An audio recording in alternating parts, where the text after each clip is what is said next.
Hello everyone and welcome back to the Frozen Crown. In this week's video, we're going to take a look at week 4, a week that had some ups and downs. We're going to take a look at all 4 games in a busy week for the Kings and take a look ahead towards week 5 and what to expect. So to start things off, we started off early in the week with a St. Louis game Monday night where they had a big win. I think that this was, first I'll say, probably more of a Blues loss than a Kings win, if I'm being honest. But the Kings did still look good and had a lot of promising offensive spark, which is kind of starting to develop as the identity of this team, a high-powered offensive team. Probably the fastest start to a game I've seen, but even still into the second period, the game was very fast-paced.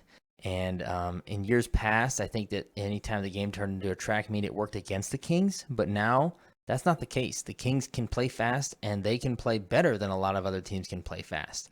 So it kind of more works in their favor. And certainly guys like Fiala and Velarde coming into that top 9 role has helped that make that transition for them. But for me, the passing was the difference. A lot of really nice tape-to-tape passes. And when you have speed, you can't have a bad pass. Because if you're flying 100 miles an hour up ice and the pass is just a little behind you, you're not going to be able to stop and go get it again. It's going to be turned over. So the Blues had a lot of that. The Kings did not, and that was really the big difference. But offense due to the top 9 was really, I guess, another piece that I want to focus on. You know, Kupari coming in and being a part of this top 9 offense where now, you know, the second line's always been good. The first line got Velarde to come in, but the third line's always been a question mark this season. And with Iafallo, specifically with Iafallo out, having Kupari step in and be a depth scoring guy can really be a huge piece to our success this season. It'll be interesting to see when Iafallo comes back if he'll take the place of Grundstrom or if he'll come on the fourth line. It'll just be interesting to see how that works out. But for now, this third line is doing well, and they kind of had a coming out party here in this game. Moving on to the worst game of the week here is when we played against Dallas. Now, this wasn't a back-to-back situation.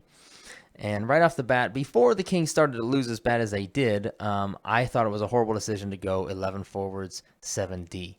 I think our team is more of an offensive depth team, and we don't have the defensive depth. I think if we're going to get Brandt Clarke into a game and take away one more game out of the 9 that he's going to have before he loses his first-year eligibility, I think you don't make it in a game where he's one of 7 defensemen. You make it where he's one of 6, and we can really get a good look at him. So I was disappointed to see that. I know we had no gas in the tank because we just played last night, and making you have less forwards, I think they're the ones who are going to spend a lot more energy forechecking and keeping up with a good team. I just thought it was a very bad decision by the coaching staff to get 7D in there. Even if, you know, Lemieux or someone was hurt, you still have Jaret Anderson-Nolan. You could still give more ice time to the younger guys on the forward core. I just don't think that was a very good decision. Now, of course, hindsight's 20/20, but like I said before, even before I saw the game kind of develop the way it did, I was kind of scratching my head at why we put in 11 forwards and 7 defensemen. It's a very rare combination to have, especially when you start looking at the fourth line, when you have guys like Kempe and Velarde double shifting on the wing, you know, with guys they don't play with. It just doesn't make any sense to me. One thing I noted, the penalty kill only was 1 for 4, meaning that they were 25%, which is a horrible rate for your penalty kill. And I really think the main reason for that was they were having trouble clearing the puck. We can give credit to Dallas for having a good forecheck on that penalty kill and working to create those chances and not allow those clears. But the Kings have to get better and get a little grittier when it comes to clearing the puck and maybe not taking that extra stick handle to allow that other player time to get in there and poke it away. But really getting a good crank up the boards or something, because that was the number one reason why they were letting in goals. I didn't think their positioning was horrible on the penalty kill or anything, but they were just allowing too much continued zone time, fatiguing them, and basically allowing more and more looks to the net from Dallas. And then we also saw some growing pains from young players here.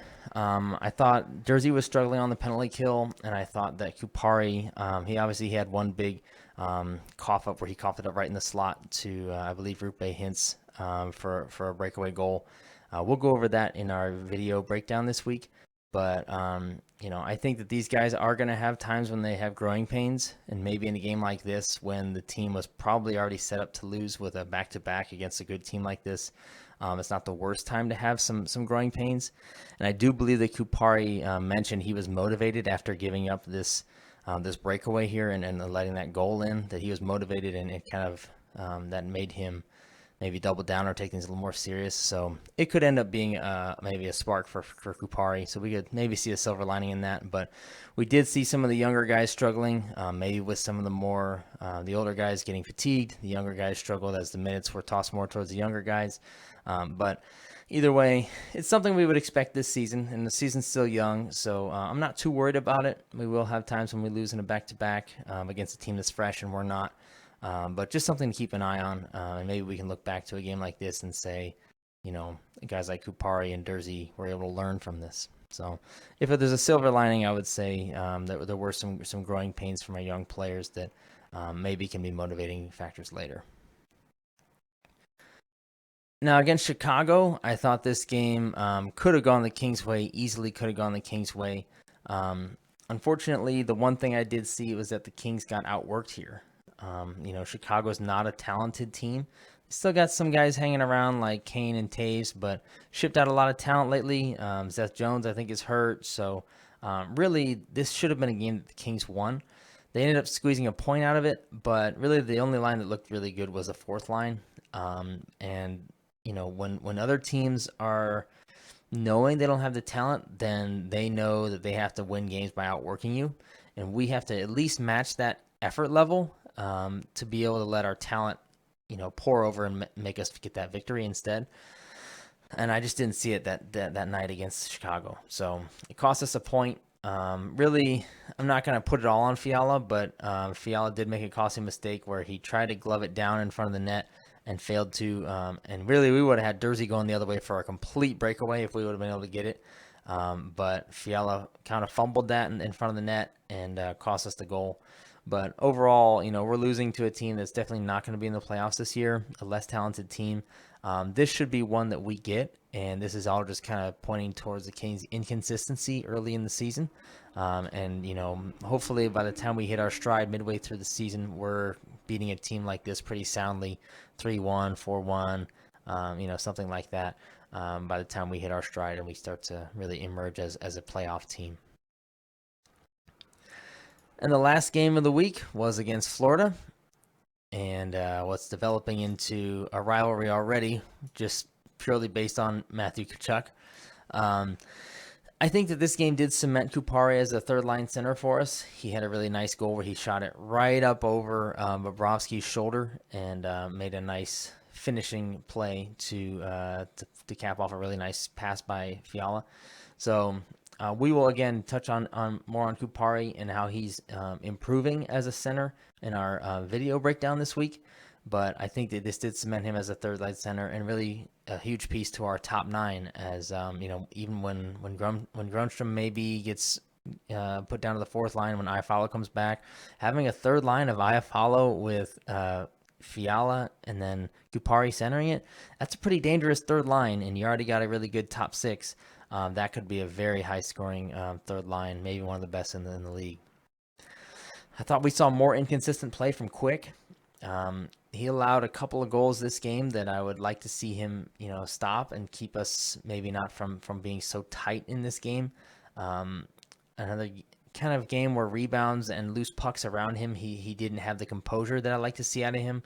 But in general, he's doing better than Peterson, certainly, but this is still a big reason why we're having inconsistencies in the season so far, is because Quick is unable to find his game, and really neither goalie has been able to find their game on like a string of games, 3 in a row, 4 in a row, where they really continue to have quality starts. But the big names did step up. I thought the first line had a good game, specifically in the third period, scoring that game winner when it was tied. That is what you need. You need your guys to step up. Kopitar looked good this week, but Velarde scored the game winner. These are the guys we need to step up, and they did. Second line had a good game this game as well. But especially considering the Tkachuk incident where he kind of tried to stab at Quick's eye with his stick there. It caused a bit of a fight, and the Kings were in a 6-on-5 situation for an extended period of time and ended up winning it in regulation. This was a big morale boosting win. I know that Florida's going to be a good team this year, and anytime you can get a regulation win against a good team at home to finish out a week, I think it's a great thing to boost morale. So I'm happy to see that, and I think that was a perfect cap off to finish this week.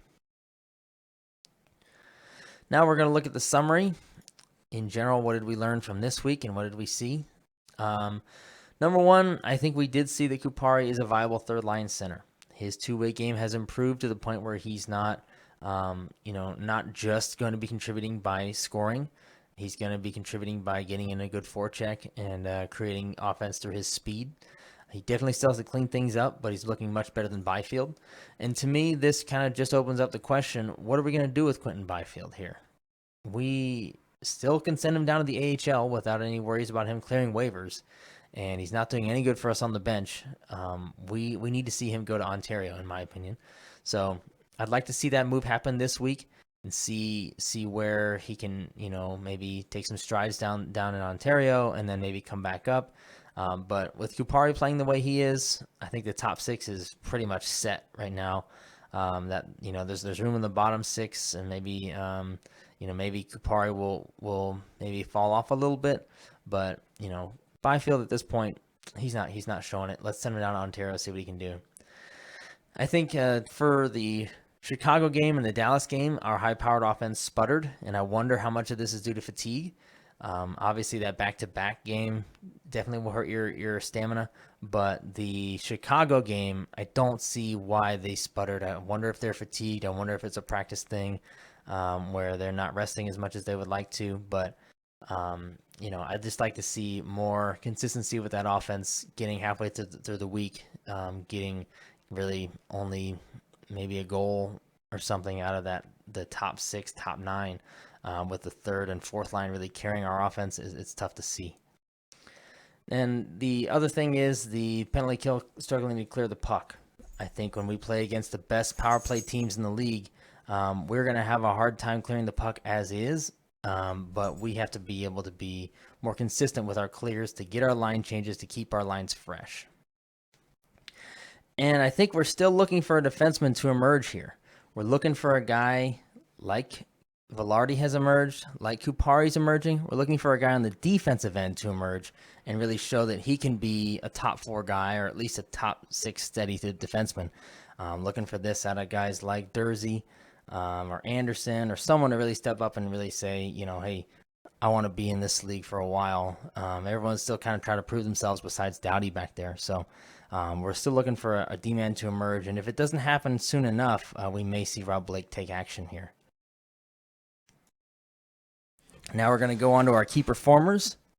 And this week, for the first time ever, it's not Gabe Velarde as our key performer, number one key performer. The key performer this week belongs to Kevin Fiala at number one. I think that he, if not a point in every game, he had a couple multi-point games in here where he really was the best player on the ice for both teams. But 4 assists, huge part of the offense there. A lot of these were primary assists, and 10 shots. He's just Mr. Steady Eddie out there. Moved down to the third line, didn't phase him at all. Still doing his thing. Next is Rasmus Kupari. I think that he was a big part of why Fiala is succeeding on the third line, and he's a big part of our new top line, our new top nine, kind of emerging in a scoring threat. I also want to look at Arthur Kaliev. He was very consistent here. I don't know if he ever had a multi-point game, but he did have like a point in maybe 3 or he had a point in all 4 of our games here. Especially on the power play, he's very much a threat. I wouldn't mind seeing him go up to the top power play line here, maybe for a guy like Kopitar. But he's definitely a secondary scoring threat, and especially given the minutes that he has to get the points that he got, I was very happy to see that out of him, for particularly a guy who's struggled getting offense this season. He made a nice pass to Lizotte, and he scored his normal power play kind of goals. So I was glad to see him get a playmaking playmaking point as well as some goals. And I want to give an honorable mention to Lizotte. Scored a couple goals off the rush. He's really not the most offensively talented guy, but I saw some nice hands to catch a rebound off of a breakaway goal that he had, and it's just good to see those hardworking guys get points. And he and Kaliev has kind of started to develop some chemistry, which is cool to see too. As far as the doghouse goes, we do have a first liner in the doghouse right now, and that is Adrian Kempe. He had a couple of points in the St. Louis game, but after that, he had the invisibility cloak on. I did not notice him much out there. I found him making some questionable plays as far as offense goes, poor passing, and really he seemed a little unmotivated. Maybe motivation and fatigue was an issue with him. But I'd like to see more consistency, especially being out there with the best guys on the team. He'll have plenty of opportunities to score. He needs to be, having more jump and more pep in his step than he had this week. Next is Sean Durzi. I think I mentioned with the Kings struggling to clear the puck, he is one of the biggest reasons why they struggle to clear the puck a lot of times. You're going to have times when rebounds get out, kicked into the corner and down below the goal line. We need to be able to rim it around and get it out of the zone. And I found him oftentimes struggling to get that. Either when he's wrapping it, it'll get caught by the defenseman who catches it at the point, or he doesn't get rid of it in time before the winger comes down and pressures him to create a turnover. But Durzi, I think, the penalty kill doesn't suit him as much as the power play does. And maybe that's a new role that McClellan's asking him to step into, is a penalty kill role. But Sean Durzi needs to be better on a defensive side of things. We know he can produce offensively. He didn't this week, and he had some defensive struggles. So I want to see him do better because if anyone's really going to step up and be more of a force out there, I don't see it as Walker. I don't see it as Anderson.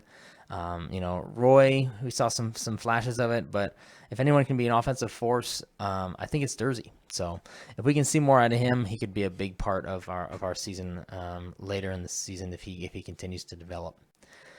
And lastly is Cal Peterson. He played in one game. He played in the Dallas game, which I think if Quick was in that, he probably would have played similarly and had as difficult of a game as Peterson did. But, we're still in a situation where Cal Peterson, is very much struggling to even get a game where he has a save percentage over 900.